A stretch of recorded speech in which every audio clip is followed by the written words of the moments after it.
On January 8, the Office of Disaster Preparedness and Emergency Management, ODPEM, hosted the official launch of Earthquake Awareness Month at its head office in Kingston, Jamaica, with the theme, Prepare for the Quake, Reduce the Impact of the Shake. PBCJ now presents highlights of the official launch. I'm Raquel Robinson. Pleasant viewing. January being earthquake preparedness, we used to have a week and we have stretched it to a month, and what we try to do is ensure that given our vulnerability that we have earthquake awareness right throughout the year. But January has been selected, and it is even before I came to the ODPEM, and I've been here sometime, probably going about 15 years, because of the commemoration of the 1907 Great Kingston earthquake. Yes. Where a number of persons died in that event. And so we use January as the commemorative month and the awareness month as it relates to earthquake. A lot of persons still don't understand why, if I have originally had a one room and now I have some funds and I can put on 2 more rooms and then I can go upstairs. What is anybody else's business but mine if I want to go upstairs with my building? We always say to persons, if you're doing an addition for your own safety, ensure that you go through the formal building application process. Right. And that is to ensure that you're depositing your application with the local authorities. No municipal councils, yes. And ensuring that the engineering standards is up to scratch. The load-bearing capacity for shallow foundation is very different from if you're doing your raw foundation, if you're doing deep foundation, depending on the type of construction. So a lot of these shallow type foundation construction can't really carry a second floor. So if you're putting in a second floor, what you're really supposed to do is to put in a new foundation, yes, and put in load-bearing columns. Right. No, the other thing about earthquakes, and I think listeners already know that I am nervous around this topic. The other morning, we woke up to news that there was a 1 a.m. earthquake. Yeah. And some people felt it to the extent that it woke them up, and others in the same house did not feel it. So the distinction on felt quake is not about who feel it from who don't feel it. It's like you depend on a certain amount of reporting. Yeah, Right. Reports that they are actually felt. And you're touching a very interesting topic, and we have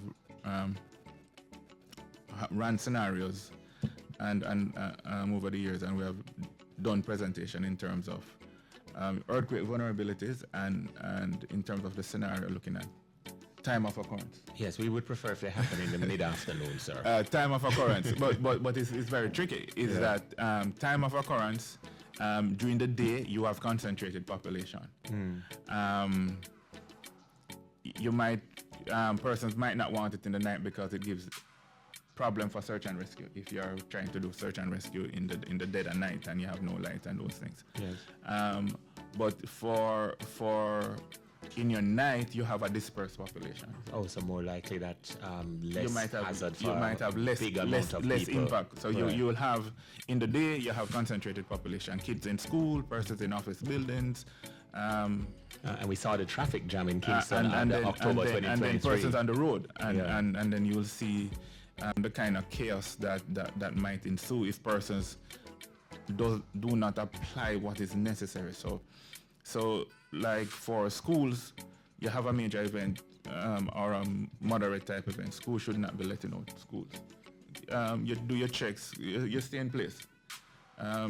As it relates to our seismic preparedness and our seismic readiness, that we are touching everywhere, and that the process is comprehensive because we understand what can spin off of an earthquake, the secondary event, the landslides, tsunamis, fires, gas leaks, you name it, chemical spill, all those are spin off from a secondary event from earthquakes, and so we are ensuring that we are covering all the bases. As you mentioned, tsunami, we would have seen in December, close to Boxing Day, all across the what was that again? The Pacific Ocean, especially in India and that part of the world.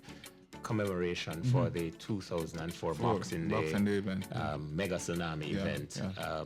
We've never, based on the documentation, what are our levels of exposure in Jamaica to a tsunami? Well, we have had tsunamis generated from events. The 1907 earthquake generated a localized tsunami. I think 1957 earthquake, which a lot of the time we don't talk about. There was an earthquake in 1957 that generated tsunami as well. So we tend to have, for those kind of major type event, generating localized tsunamis. Right. Tsunami waves can travel up to 600,000 miles per hour.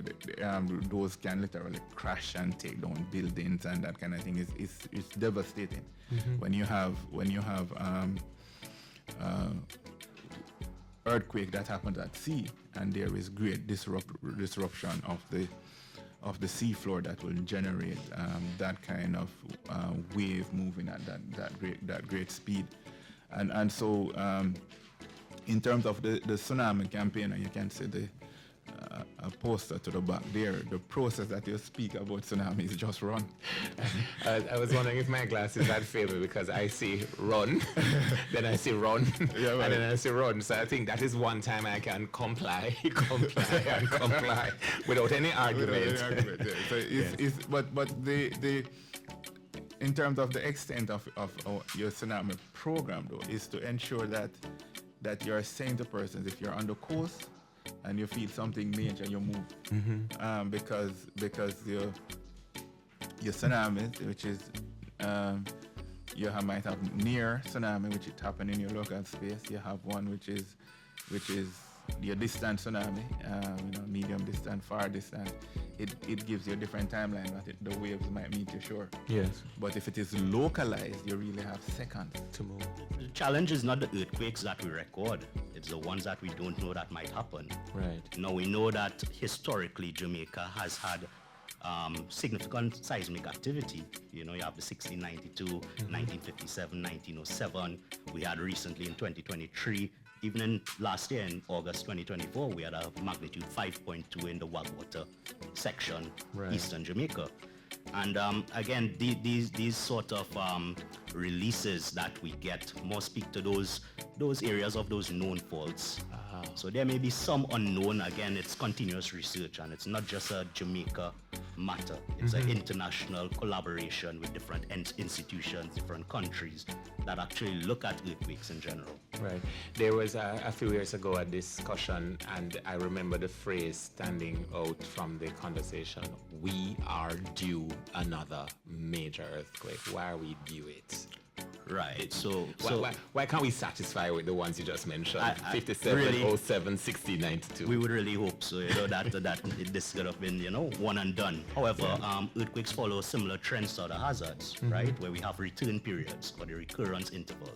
This means that over a 50-year period, a 100-year period, 500 years, 1,000 year, you might get different magnitude earthquakes that actually propagate. It's against this sort of background that we say that we are overdue, because last earthquake... Oh, you just moved it from we are due to we are overdue. Right, yes. So the last earthquakes we may have had on certain faults, significant earthquakes, of course, that may, of course, damage and, loss. We have not had any significant activity on those faults for some time. And it's because of that we say that, it's overdue, or, it's highly likely that in the future, maybe not our lifetime, but when we look at it, 1692 is quite some time, 400 to 500 years. So we may see that, some sections in the Northern Caribbean in general might have more activity for, this 100 years. This sort of activity might then, go down the line or be dispersed elsewhere. So it's pretty compartmentalized when you look at it as well. Right. Now, going back to this document that was prepared for us today, 520 events that were recorded. Of that, 310 were local. Does that mean they happened near shore or on the island? Let me clarify that. Yes. We have over 660. You'll see that figure there, 663 recorded. Right. Located is where we actually have the phase data for. We have the magnitude, we have the depth. When I look at Jamaica, when I look at our history with earthquake seismic events, And you hear many persons referencing it, that we overbuild and that we've so far so good. Yes. Right? Yeah. And but you look back on the history and you look back at the type of buildings in Jamaica, mainly low-rise buildings for the majority, with a small concentration of high-rises in representing a small percentage of residential commercial occupancy. But now I think people would accept times seem to be changing. We are seeing in the last couple of years a significant increase in multi-story high-rise buildings, both residential and commercial. right? Yeah. And that now is obviously representing a larger percentage of the population at a different kind of seismic risk, or different kind of risk living in those structures than before. And from the contractor's perspective, from the perspective of the builder, and what the association is really concerned with is, we don't have anything that specifies who is a contractor, who is a builder. There's no licensing regime for the private builder. How do we move even those contractors? I'm expanding my house, for example. You know somebody down the road who always walk up the road covered in cement, so therefore he's a mason. How do we move the entire grouping of persons affiliated with construction to a better level of certification, standardization, etc.? Yeah, I mean, on the private side, it really requires the input of an authority, a public authority, because as an individual, if we, the average person building their home, they're not technical professionals.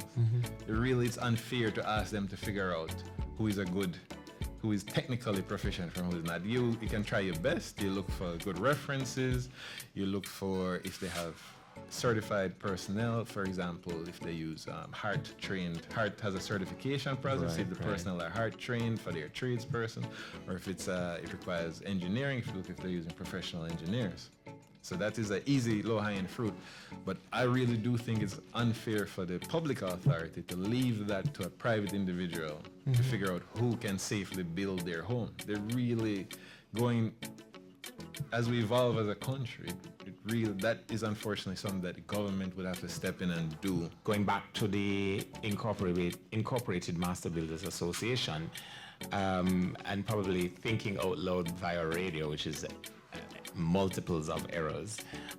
Does the Incorporated Master Builders Association prescribe or provide a list of professionals within various categories that a private homeowner or private developer could at least make inquiries from? Yeah, well, we have our membership. We have a list of members, and we do have a desk at the association that the public can contact for advice on building, for reference to our membership list, and so on. That's freely available. But at the moment, we do not represent all builders in the island. So that's always an issue where persons may, and we do get a lot of calls. People call one mason or a tiler and get annoyed maybe during that process, and they call the association to complain that why we're not in charge of every single builder. But we don't represent all builders, but you can refer to us for our membership list and also for advice.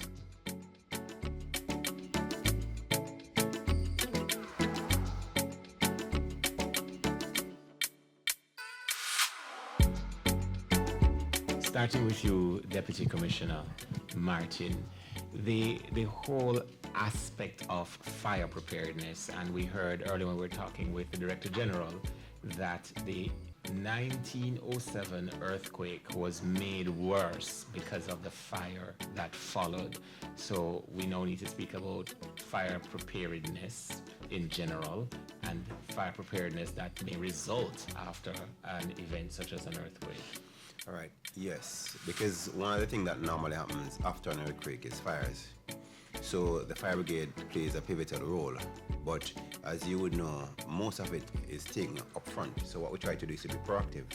So part and parcel of most businesses is a business continuity plan, an emergency disaster management plan, and a business recovery plan, in which those things will be taken up front. So you look at what the risk.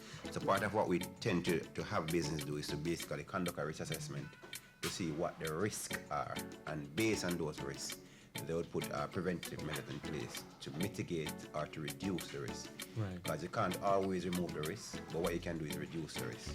That is part of what we do. We play a pivotal role in terms of ODPEM, in terms of community engagement, because during Earthquake Awareness Month, we will provide strong support to the ODPEM in going into the schools and the community to conduct earthquake drills and to provide information as to how to prepare for, before, and during an earthquake. So that is part of the educational activities that we will do to ensure that our people know exactly what to do in the event of an earthquake and after an earthquake.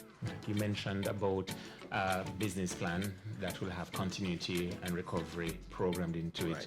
You mentioned the training in schools, but let's talk about typical householders and the other morning when we woke up at 5 o'clock alive and normal and then saw on social media where there had been an earthquake event at 1 a.m. How are families to be prepared, or how can families better prepare themselves for events such as this? All right. So one thing that we generally have is we have a fire drill within the homes, and it's pretty similar to an earthquake drill.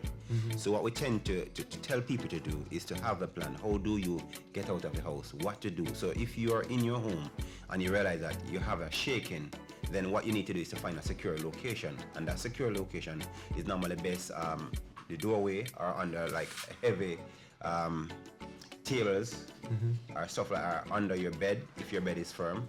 So that is the thing that we tell people. So once you realize that there's a shaking, you don't try to run out. What you try to do is to secure yourself, but you should know beforehand where is the most sturdiest place within your house that you're going to secure yourself. So you might want to say, hey, depends on how low your bed is as to whether or not you can get under your bed. Where do you have a sturdy table that you can go under, or your closest doorway that you can go? And you go there and you stay there, duck cover and hold, and you wait until the shaking stops. And when the shaking stops, then what you need to do is to basically have an head count to make sure that you can account for everyone inside your house. That is very, very important. And then what you need to do now is to see what kind of damage would have occurred. So part of the preparation now is for you to do a risk assessment inside your home. So one thing we try to tell persons is like, you don't hang like paintings or facades over your bed or over your table or over your couches. And if you hang your TV on the wall, you need to be careful that you don't have something sit right under that, because during the shaking, these facades could fall from the wall and they could become a missile. Once an earthquake happens and it gets to that point where search and rescue becomes a part of the operation, and we head out there, you have to remember as well, roads might be inundated. So these things take time. So as part of the mitigation process, you have to prepare yourself to ensure that you are, as much as possible, not caught in a situation. Right. But if that happens, once we are in your area and we start searching, then there are things that we ask persons to do. One of the first things that you should not do is cry out and scream and shout. Because if you're caught in an area where oxygen is now deficient, the more you cry, the more you scream, the more you shout, the more you're using it up. So a simple thing as a knock. If we hear a rhythmical knock, then that will tell us that something is happening in that space. Maybe an individual or individuals are trapped in that space. Yeah. So we will go in and initiate search and rescue. And a part of search and rescue as well is to ensure that as much as is possible, you are not making a bad situation worse. No, I once saw a presentation you made about limiting the fire hazard within a home, and you spoke about grills and where the keys are in case of an emergency, so that everybody knows where to direct their attention and how to get out. In driving in on this compound this morning, like happens at several business places, you see emergency gather point and the sign there. How important is it for us within our homes to be able to be somewhat self-sufficient initially to ensure everybody is safe? How can we get that kind of support? Does the fire services, for example, help homeowners to better make our homes safe for the occupants? Extremely important, and yes, we do. As Mr. Martin spoke of, that drill that you should be doing before, the preparedness again. So one of the things that we always tell persons to do, once you need to evacuate, you must do a head count. Because when we get there to that scene, your head count is what will tell us that somebody is trapped inside or there's likely an individual to be trapped inside. But it goes beyond that because we now have to be our brother's keeper. So if I'm leaving out of the household, I should tell someone that I am leaving and I might be expected back at 11 p.m. for argument's sake. And when you get back, then you let someone know, because one of the things you don't want is for us to get to a situation we are carrying out search and rescue, and then the individual that we're searching for is on the outside. Or there are more than one individuals allegedly trapped inside. We are focusing on one particular area because of the human resource. And that person is not there, but the other person is really there. Yeah, go ahead, Commissioner. One of the things that the Jamaica Fire Brigade would have realized is the change in dynamics in our society. Like now we have a lot of multi-story residential building, and it is important that in these buildings we carry out our regular drills to include earthquake and fire drills, because of a number of persons who occupy these spaces. You want to ensure that in the event of an emergency, these persons know what to do. And persons within these spaces are trained to be safety wardens, that they can conduct these drills and they have an understanding. So in the event of an emergency, they can help themselves. To what extent do residents of these complexes, these gated communities, these townhouse complexes, these high-rise residential complexes know that this is a part of the information that should be shared with the fire services, and that they should be trained to do initial first response in an event such as the ones you have described? So all multi-story building, as part of the approval process to build a multi-story building, you must submit an emergency disaster management plan. And part of that plan is how you conduct these trainings. So this is part of it. And it is recommended that you do these training at least once per year. It is a part of what is required. But most times, once you get, so you get a lot of these plans, and they are submitted and they are approved. But in terms of executing the plan to ensure it happens, that is a problem. I move into my apartment, nobody can knock my door for come tell me if I go downstairs for no training. So how do I change that culture? And that is what we're trying to do now. So what we're trying to do is to allow persons to understand the importance of doing it. It is really for your own safety in the event of these events. Because when we would normally listen and see what happens overseas based on the built environment there, our built environment has become that. And these are the issues that we will face. And we have to change that mindset, because no longer do we live in single family residential building. How can persons listening, if they are part of a citizens association or a part of a townhouse complex, make contact with the fire services to begin to get that kind of training if they are so interested? I always tell persons, be friends with your nearest fire station. Go into your nearest fire station. As a matter of fact, any fire station. Just go into a fire station in your parish, speak to the individuals, and we will initiate that process. And just to follow up on what you just asked Mr. Martin about, how can you tell me in my apartment that, yes, the thing is, we use programs like this. And the first response that Mr. Martin gave you, you responded by saying, well, you're a little bit scared.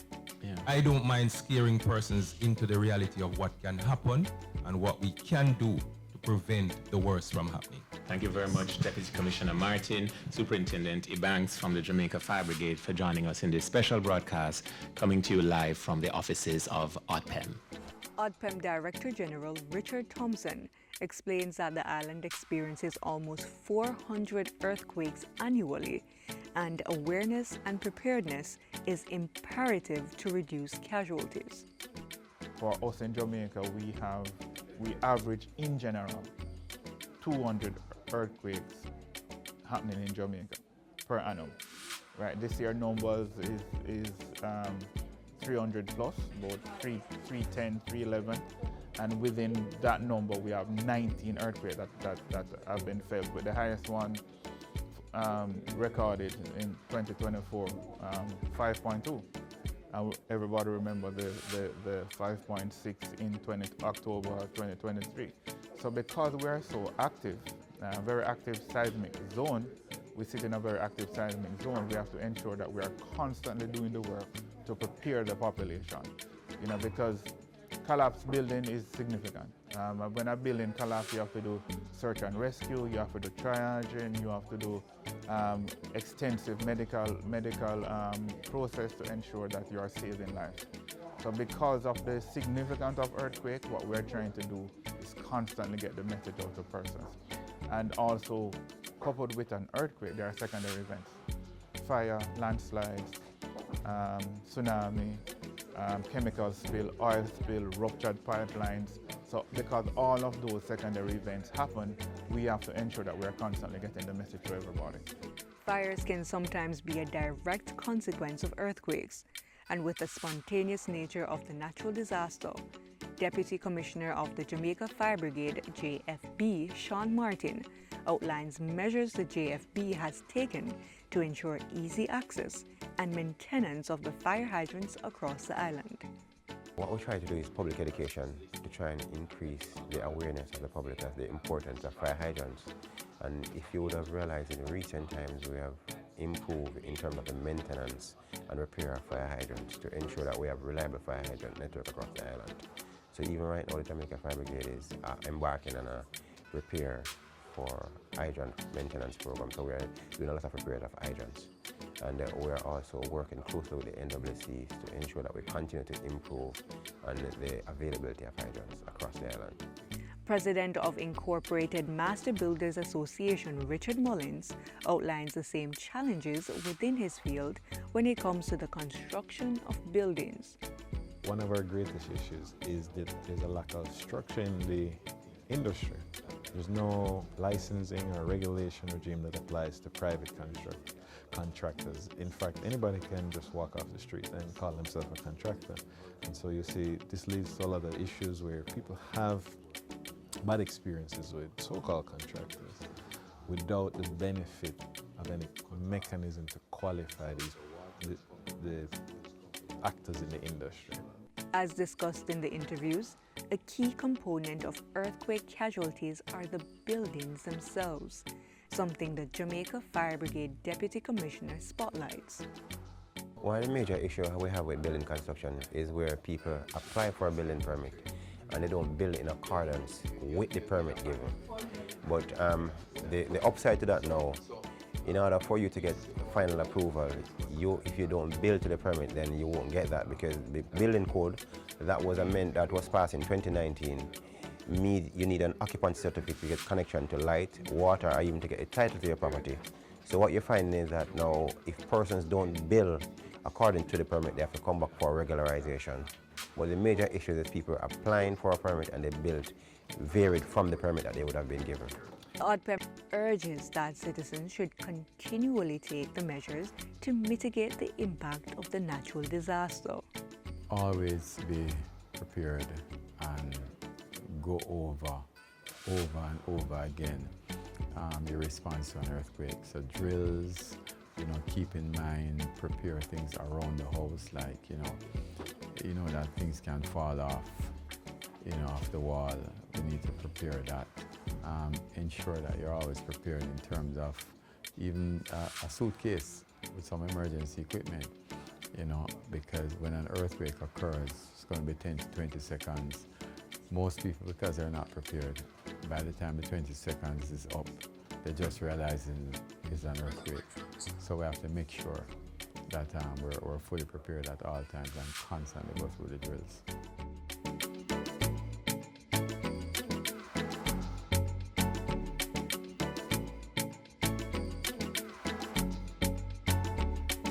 This has been the highlight of the official launch of Earthquake Awareness Month at the ODPEM head office in Kingston, Jamaica. Thank you for watching.